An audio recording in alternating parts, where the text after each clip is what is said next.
உங்கள் இருதயம் வழி அருகே விதைக்கப்பட்ட விதையா? உங்கள் இருதயம் கற்பாறையின் மீது விதைக்கப்பட்ட விதையா? உங்கள் இருதயம் முட்கள் நிறைந்த இடமா? உங்கள் இருதயம் நல்ல நிலமா? அல்லேலூயா.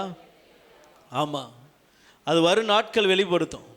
நீங்கள் சொல்லலாம், நான் நல்ல நிலம், நான் பெரிய நிலம், எல்லாம் நல்லது தான், எனக்கு அப்படித்தான் ஆசை.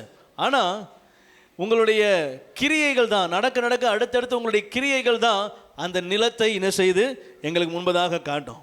இது நல்ல நிலம், இது முள் நிறைஞ்ச நிலம். உலக ஆசைகள் நெருக்கினதுனால விதை என்ன செஞ்சிருச்சான்? அமுங்கிருச்சான். கற்பாறை, இந்த நிலத்தை நான் சுற்றி வச்சு தான் என்ன செய்யணும்? அடிக்கணும். இந்த நிலம் வழி அருகே விதைக்கப்படுகிற சொல்லி முடித்த உடனே இதுக்கு என்ன செஞ்சிடும்? காணாமல் போயிடும். எந்த நிலமாய் நாம் இருக்கிறோம், கர்த்தர் இந்த நாளில் இருதயத்தில் விதைக்கிறார்.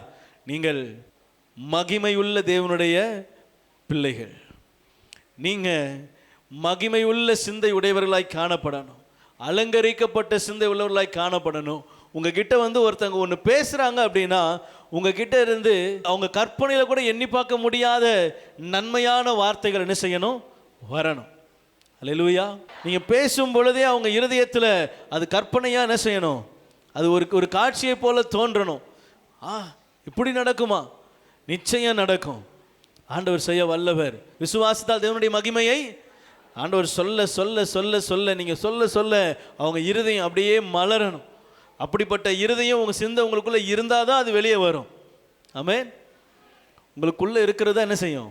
அகத்தின் அழகு. உங்கள் இருதயத்தில் என்ன இருக்குதோ, இருதயத்தின் நிறைவினால் வாய் பேசும். என்ன என்ன இருக்குதோ அதுதான் என்ன செய்யும்? வெளியே வரும். அல்லேலூயா.